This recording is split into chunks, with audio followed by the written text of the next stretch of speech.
El Apocalipsis de San Juan. La palabra Apocalipsis significa revelación. Con este nombre se conoce el último libro de la Sagrada Escritura, el Apocalipsis de San Juan, atribuido al apóstol San Juan, al autor del cuarto evangelio, por una tradición sólida. Si bien admitió alguna discusión sobre la inclusión de este libro en el canon de la Escritura, una discusión que quedó superada ya en el siglo V. Actualmente no se puede dudar de la pertenencia de este libro a la palabra de Dios, inspirada por el Espíritu Santo, que contiene la revelación de Dios en su Hijo Jesucristo. Con el nombre de Apocalipsis se conocen también un género literario que estuvo en boga entre los judíos desde el año 200 hasta el primero de nuestra era, hasta el siglo I de nuestra era. La semejanza con el Apocalipsis es que con el Apocalipsis de Juan es la composición de estos libros sobre la base de distintas visiones que recibe un elegido de Dios y que debe poner por escrito. Pero la semejanza del Apocalipsis de San Juan con estos Apocalipsis judíos es más exterior que de contenido. Las desemejanzas son más grandes, sobre todo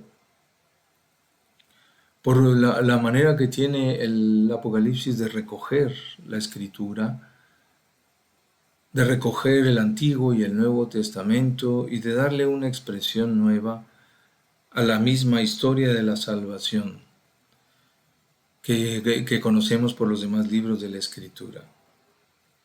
Esta expresión nueva, podríamos decir, es el punto de vista del cielo. La misma historia de la salvación es contada ahora de un modo único desde el cielo. Y por eso podemos decir que el Apocalipsis de Juan no tiene analogías, no se puede comparar con ningún libro de la Escritura ni fuera de ella. Es verdad que hay visiones apocalípticas en Ezequiel, en Zacarías, en Daniel.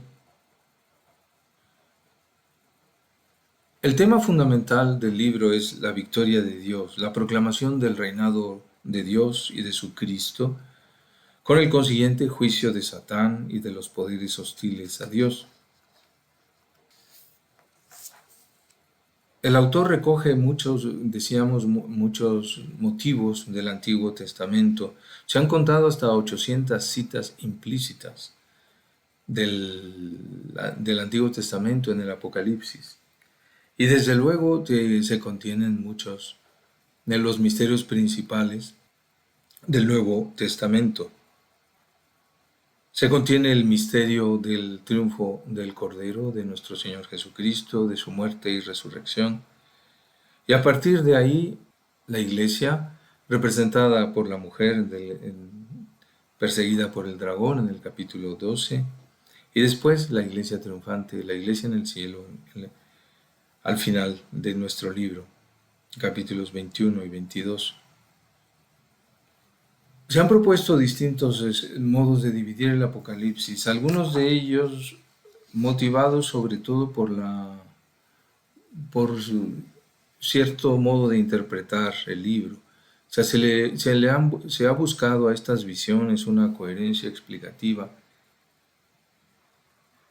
y a partir de esta coherencia se intentan dividir las distintas partes que componen el libro.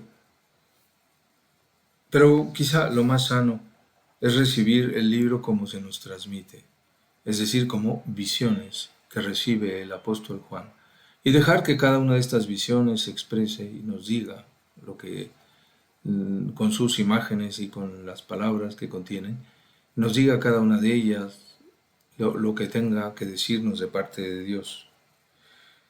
Si lo consideramos así, las visiones entonces nos pueden ofrecer una división del libro. Primero hay un prólogo, un proimio y un saludo. Revelación de Jesucristo. Se la concedió Dios para manifestar a sus siervos lo que ha de suceder pronto, y envió a su ángel para dársela a conocer a su siervo Juan. Así empieza el libro. Revelación de Jesucristo. El Padre concedió a Jesucristo esta revelación y él envía a su ángel para que Juan la reciba. Un regalo del Hijo de Dios a la Iglesia a través del apóstol Juan, a través del discípulo del amor. El amor en el Apocalipsis está presente con toda la objetividad del triunfo sobre el pecado y sobre el odio contra Dios. No encontramos el amor de la misma manera que en la primera carta del apóstol, pero sí lo encontramos en la realización efectiva de la salvación. Juan se presenta como el que recibe esta revelación un domingo. Sí, aparece por primera vez la palabra domingo en la literatura cristiana. Y recibe la orden de poner por escrito lo que se le va a mostrar. El cielo se abre y lo que ve Juan allí es la tierra tal como el plan eterno de Dios la va configurando como cielos nuevos y tierra nueva. Si tomamos entonces las visiones, decía antes, como están, tendríamos estas. Primero, la aparición del Hijo del Hombre, capítulo 1, 10 a 20. Después, las cartas a las 7 iglesias, capítulos 2 y 3. El trono de Dios, que Juan ve por primera vez, capítulo 4. El libro de los 7 sellos, capítulo 5. El Cordero empieza a abrir los sellos. Los 6 primeros se abren en el capítulo 6. En el capítulo 7, antes de ser abierto el 7º sello, los elegidos de Dios son marcados con un sello. Capítulo 8 suenan las 4 primeras trompetas que convocan a la intervención de Dios. Capítulo 9, 5ª y 6ª trompeta que anuncian la intervención de Dios. El capítulo 9, el ángel con el libro. Juan recibe un libro de manos de un ángel y debe comérselo para poder seguir siendo el testigo que Dios quiere que sea. Capítulo 11, 1 a 14, los dos testigos que incansablemente son fieles al Señor, pero son perseguidos. El mundo les da muerte, pero resucitan y pueden seguir su testimonio, pueden seguir su misión hasta que Dios lo determine. Capítulo 11, 15 a 18 suena la 7ª trompeta. El último versículo de este capítulo 11, 19 y todo el capítulo 12, la visión de la mujer que da a luz a un hijo varón, que es arrebatado al cielo, y el dragón que es arrojado del cielo y se dedica a perseguir a la mujer y a su descendencia. ¿Quién es la mujer? Inseparablemente es la hija de Sión, o sea, la Jerusalén fiel a Dios, el Israel fiel a Dios, y la iglesia del Nuevo Testamento, Israel y la iglesia. Pero en la transición de Israel a la iglesia está la madre del Mesías, está María, Nuestra Señora. El capítulo 13, 1 a 10, la segunda bestia, al servicio del dragón. En el mismo capítulo 13, versículos 11 a 18, la tercera bestia. Capítulo 14, el Cordero sobre el monte Sión. En los 5 primeros versículos, 14, 1 a 5, una visión maravillosa de la salvación que el Cordero produce. El mismo capítulo 14, 6 a 13, el anuncio de los 3 ángeles. Se acerca el final.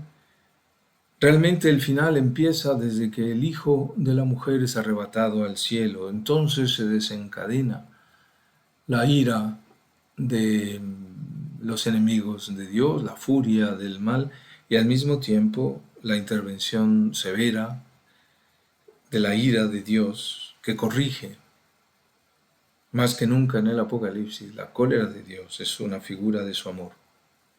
Capítulo 14, versículo 14 a 20, cosecha y vendimia. Capítulos 15 y 16, los 7 cálices de la ira. Capítulo 17, la visión de la Gran Babilonia, la ciudad que concentra todos los poderes antidivinos. El mal no une, el mal divide, el pecado divide, pero une contra Dios. Capítulo 18, el lamento por la caída de Babilonia. Todos los poderosos que se yerguen contra Dios colaboraban, se encontraban en Babilonia y ahora lamentan su caída. Capítulo 19, 1 a 10, el júbilo por la caída de Babilonia. El júbilo de los elegidos de Dios que han sido cruelmente perseguidos por los enemigos de Dios, ahora se alegran de que ha caído la gran Babilonia. Capítulo 19, 11 a 21, la victoria de Cristo, que cabalga en un caballo blanco, su nombre es Palabra de Dios y lleva el título de Rey de Reyes, Señor de Señores. Capítulo 20, 1 a 10, una primera resurrección, que no hay que interpretar como una etapa de la historia de la iglesia, sino como una resurrección que está siempre aconteciendo, siempre de nuevo empieza. Desde la resurrección única de Cristo, siempre de nuevo empieza, por la gracia de Cristo, por el don del Espíritu Santo, vida nueva en la iglesia. Capítulo 20, 11 a 15, el juicio final. Es juzgado el dragón, las bestias, el profeta falso y todos los que han fallecido. Todos pasan por el juicio de Dios. Todos hemos de pasar por él. Capítulo 21, 1 a 8, el nuevo mundo, cielos nuevos, tierra nueva. Capítulo 21, versículo 9 a 22, 5, la esposa del Cordero. Y unas palabras finales, capítulo 22, 6 a 21, que confirman la divinidad de este mensaje de Dios. Quisiera ahora terminar con algunos comentarios de Hans Urs von Balthasar publicados en este libro, Apocalipsis de San Juan.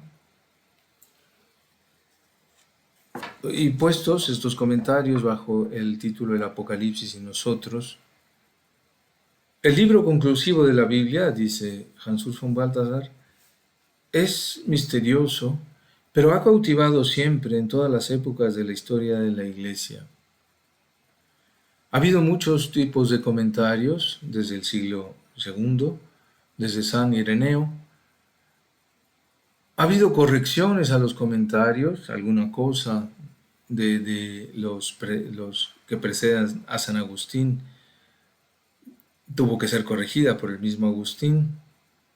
La interpretación de la primera resurrección y el reino de 1000 años, del que habla el capítulo 20, pues no debería interpretarse como una etapa de la historia de la Iglesia, sino, como ya decíamos, como algo transversal en la historia de ella, en la historia de la Iglesia.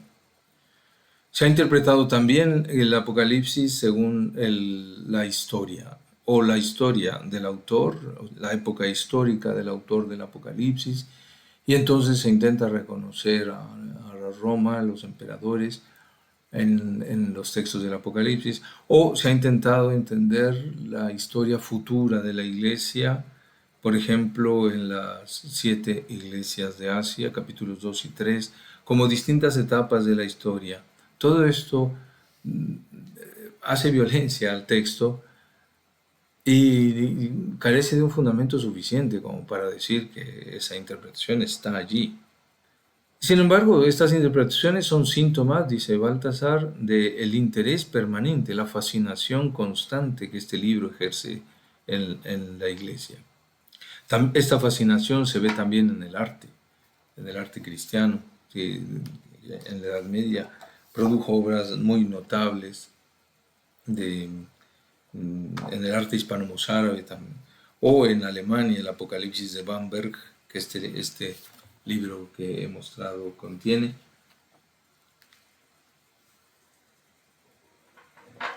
El arte moderno también ha recurrido al Apocalipsis. Se busca a veces una interpretación a partir de nuestra historia difícil, de nuestra apocalíptica historia del siglo XX, ¿no? Se suele decir siglo XX y XXI. Sí, le digo 20 por las guerras mundiales. En, en fin, todo esto no carece de interés, pero habría un riesgo en imponer a la palabra de Dios nuestra situación, en lugar de dejarnos llevar a donde la palabra de Dios quiere llevarnos. En general, el Apocalipsis nos lleva a la íntima relación entre lo que sucede en el cielo y lo que sucede en la tierra. Podemos incluso afirmar que que los eventos así vistos se pertenecen mutuamente y que ellos describen un único acontecimiento, una única liturgia de alabanza de Dios. Cuando se ve así el Apocalipsis, entonces todo adquiere una profundidad insondable, al mismo tiempo que una precisión específica. El Apocalipsis es muy preciso, le gustan las medidas, los números claros. A todo esto hay que añadir, dice Baltasar, que lo que la ira de Dios significa en el Antiguo Testamento y definitivamente en el Nuevo. Es una determinación y una resolución perfecta del amor divino que no puede ni quiere hacer ninguna clase de compromiso con todo lo que contradice su fuego purísimo. El mal que ha corroído y se ha incrustado en el corazón de los hombres debe ser extraído de ese corazón cueste lo que cueste y debe ser arrojado fuera del mundo, de modo que no pueda consumir ya otra cosa que a sí mismo, humo que asciende por los siglos de los siglos. El amor no tolera el mal, no puede tolerarlo, pero Dios no lo castiga en los hombres para liberar a los hombres del mal, de modo que el destino infernal sea solo para el mal. Esta es la intención de Dios, si los hombres no nos aferramos al pecado. El pecado, separado ya de los pecadores, en el infierno arderá por los siglos de los siglos. Esta es la intención de la cólera de Dios, la intención de su amor de hacernos realmente dignos y puros para recibir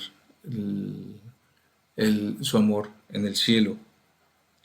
Ya decíamos que el amor en el Apocalipsis, a diferencia de la primera carta de San Juan o del Evangelio de San Juan, el amor aquí es objetividad pura de la salvación.